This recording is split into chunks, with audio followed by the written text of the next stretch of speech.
It is the end of week 3 of the legislature. So we just finished our kind of budget process, not completely, but this is the week where we finish all of the appropriations subcommittees. So you have executive appropriations, and then you have a whole bunch of appropriations subcommittees that are like subject matter germane.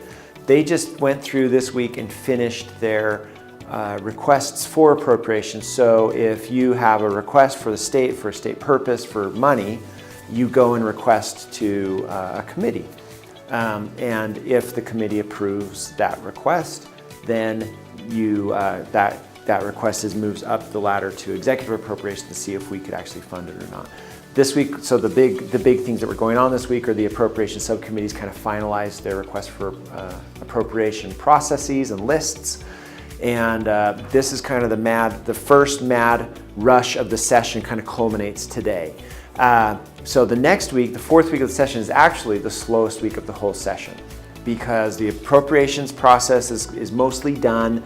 We're in committees, we're working on bills, but the appropriations piece is gone, and so we spend more time on the floor, which is when we're debating and voting on bills, and less time in appropriation subcommittees. But for me, I am elected into leadership. I now have to start going to what's called executive appropriations. So in general, the legislature slows down, but for me, it actually gets worse because we tack a whole new meeting on an already full schedule that I didn't have previous to this. So this will be great going forward and starting to work on the bigger budget issues in executive appropriations. Other than that, done a lot of good work.